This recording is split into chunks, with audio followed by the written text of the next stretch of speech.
Et salut à toi, j'espère que tu vas bien. Aujourd'hui, on se retrouve pour un nouvel épisode du podcast Nourris ta santé. Et aujourd'hui, j'avais envie de parler un petit peu de la psychologie qu'il y a autour du sport, autour des athlètes qui souhaitent justement s'intéresser à la nutrition. Et surtout, un petit peu,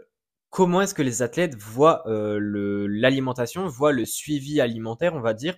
quand ils font un sport et qu'ils souhaitent mieux performer. Alors, c'est intéressant et je vais déjà donner quelques idées parce que c'est un sujet qui est très très vaste et je pense en faire d'autres épisodes. Là, c'est plutôt une petite introduction et l'épisode ne sera pas très long, mais c'est un petit peu pour, on va dire, te faire prendre conscience du sujet parce que si tu fais du sport, c'est probablement pardon, un sujet auquel tu es confronté, c'est-à-dire que ça te concerne aussi, mais c'est juste que tu n'en es pas conscient. Et ça peut être aussi intéressant, par exemple, en écoutant cet épisode, si tu te rends compte de certaines choses par rapport à ton cas à toi, de m'envoyer un message et un petit peu de donner ton ressenti personnel, comment est-ce que tu vois les choses, parce que ça me permettrait aussi d'avoir des données que pourquoi pas je pourrais traiter, je pourrais donner des astuces, parler un petit peu de certains cas de manière anonyme aussi, hein, il n'y a pas de souci, dans d'autres épisodes de podcast pour justement un petit peu discuter autour de ce sujet et aider certaines personnes.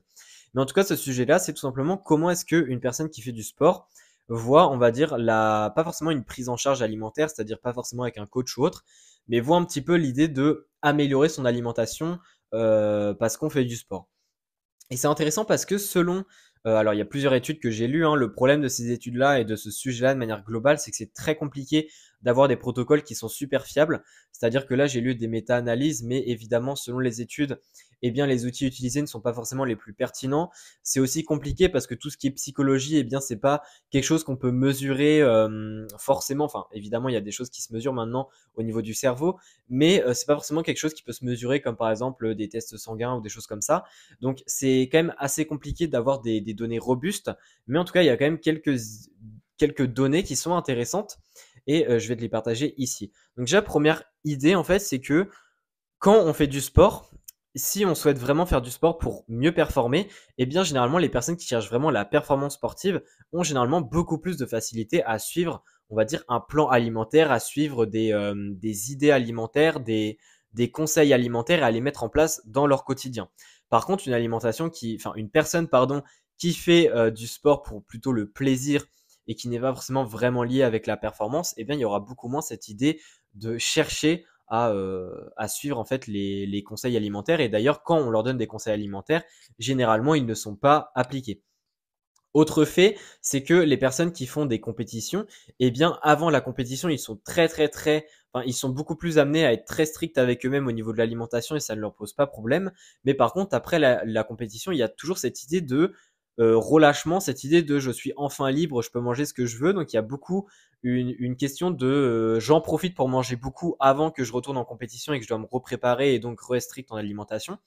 Et ça, c'est aussi intéressant à savoir puisque dans certains sports, c'est ce genre de comportement qui peut parfois mener à justement développer des troubles du comportement alimentaire et notamment si les compétitions impliquent des poids de corps qui doivent être très très très stabilisés, régulés, donc c'est-à-dire tous les sports à catégorie de poids, les sports d'esthétisme, etc.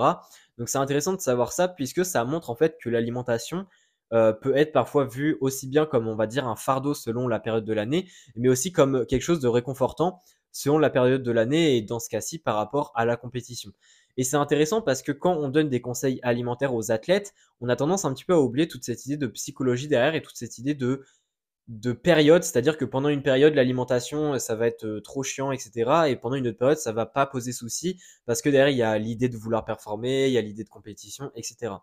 Et je trouve ça intéressant d'en parler puisque sur les réseaux, on voit beaucoup en fait cette idée de bah oui, je donne des conseils, tant de conseils pour améliorer tes performances avec l'alimentation. Mais évidemment, on a tendance à vite oublier que chaque athlète à l'heure actuelle a un petit peu, et dans, on va dire un petit peu sa période, et que certaines fois, ils sont pas du tout dans une période où l'alimentation est vue comme quelque chose de pas problématique, de positif, de oh c'est trop bien, ça va me permettre d'encore mieux performer. Parfois, c'est carrément une période où non, l'alimentation, ça me casse juste les pieds, c'est trop contraignant, j'aime pas, ça me donne plus envie d'aller m'entraîner. Enfin voilà, il y a carrément des cas comme ça. Et je pense qu'en avoir conscience en tant que professionnel déjà, mais aussi en tant qu'athlète, c'est très intéressant pour à la fois refléter sur ça et également faire en sorte de donner des conseils qui sont beaucoup plus orientés. Donc évidemment, là on parle de conseils personnalisés hein, pour le coup, mais des conseils qui sont beaucoup plus orientés psychologie aussi, parce que en prenant en compte tous ces facteurs-là psychologiques, eh bien ça peut souvent permettre de donner des conseils qui sont beaucoup plus pertinents et beaucoup plus facilement, qui sont beaucoup plus faciles à appliquer et que même si un conseil, on va dire, est moins bénéfique sur les performances, eh bien le fait de prendre en compte